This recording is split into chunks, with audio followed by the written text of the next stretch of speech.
मित्रों, पुनः आपका स्वागत है। और हम आपको काव्य पाठ कर रहे हैं अजंता की गुफाएं, तीसरा एपिसोड। मैं आपके आज्ञा से शुभारंभ करता हूँ। चारों ओर घास फूस और पौधे उग गए। वर्तमान में चारों ओर घास फूस और पौधे उग गए हैं। वीरानी प्रवेश हो गया है। भूले इतिहास की भेंट चढ़ गए। अजंता अजंता एक स्वप्न बन गया है। कोई नाम लेवा न रहा, बल्कि तलहटी में हर चीज़, अजंता की हर चीज़ का वजूद तलहटी में विलीन हो गया है। वन जंगल के वन्य जीवों की रहाइश बन गई है। अजंता वक्तों की परतों में दब गई है। 22वां, भगवान बुद्ध की प्रतिमा के चारों ओर भारी खंबे थे, पिल्लर्स थे। 52 स्क्वायर फीट के क्षेत्र नुमाइश नुमा सजे धजे महल थे। कुल संख्या में 52 स्क्वायर फीट के प्रति 52 स्क्वायर फीट के नुमाइशनुमा सजे धजे महल थे, जिनमें कहीं पर आचार्य, कहीं पर आर्य थे और कहीं पर आचार्य थे। कुछ ऐसे भी बुद्ध हैं जो प्रतीत होता है जीवंत हैं और बुद्ध भिक्षुओं को शिक्षा दे रहे हैं। आज भी इतने बढ़िया बन रहे हैं कि वो ऐसा लगता है जीवंत हैं और शिक्षा पढ़ा रहे हैं, क्लास ले रहे हैं। चौथा पद, अजंता की गुफाएं मात्र कोई अटकल पच्ची का परिणाम नहीं। ये बेतरतीब निरुद्देश्य बिना सोचे समझे बनाई गई हों ऐसा भी कोई प्रमाण नहीं, बल्कि भीति कला, वास्तुकला, शिल्प, हुनकला का प्रमाण है। बौद्ध उपासना, बुद्ध परस्ती एक दुर्लभतम मोनेस्ट्री, मठ आश्रम का उत्कृष्ट श्रेष्ठतम प्रमाण है।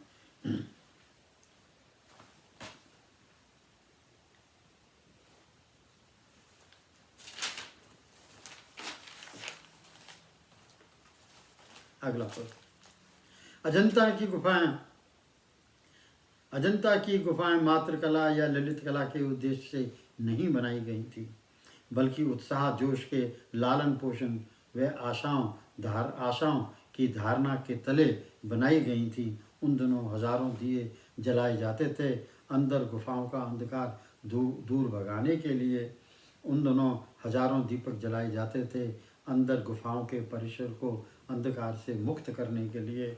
दिन में मात्र 3-4 घंटे की अवधि हेतु सूर्य प्रकाश अंदर तक जाता था। बाकी समय दिए प्रज्वलित करके ही काम चलाया जाता था।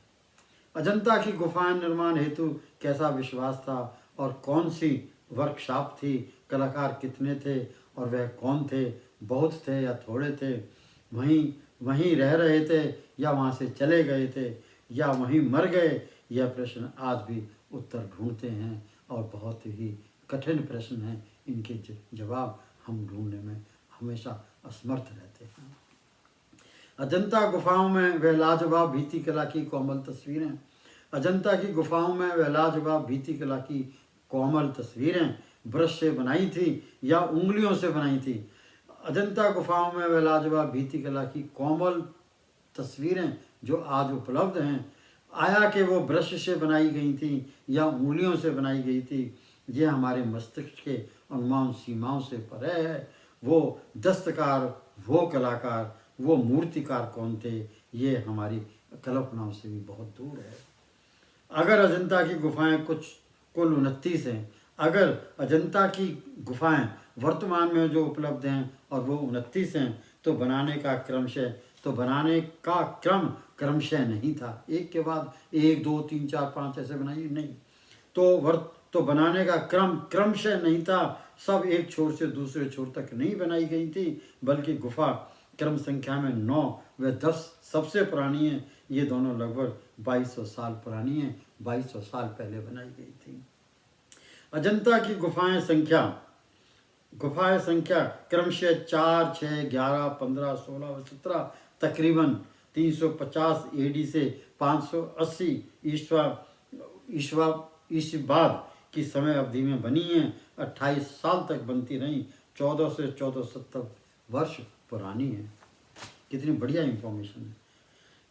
यही अजंता की गुफा संख्या क्रमशः यहीं पर अजंता की गुफा संख्या क्रमशः 1 व 2 की समय अवधि 626 ईस्वी से लेकर 728 ईस्वी में बनी थी। तकरीबन 100 वर्ष के समय में बन पाई थी और 1300 से 14 वर्ष पुरानी है। 9वां तीसरे का गुफा संख्या 11, 17, 20 इसी के आसपास बनी थी। वह गुफा संख्या क्रमशः 21, 24, 26 शायद 6ठी शताब्दी में बनी थी और गुफा संख्या 6 मात्र एक गुफा है जो डबल स्टोरी वाली गुफा है। अंतिम पद विश्व धर्मोत्तरा गुफा संख्या 7 है। विश्व धर्मोत्तरा उसका नाम है धर्मोत्तरा। विश्व धर्मोत्तरा गुफा संख्या 7 है। यह सबसे बाद में बनी गुफा है। यह तकरीबन 7वीं सदी ईसा बाद में बनी थी, इसलिए यह 1400 वर्ष पुरानी गुफा है। धन्यवाद।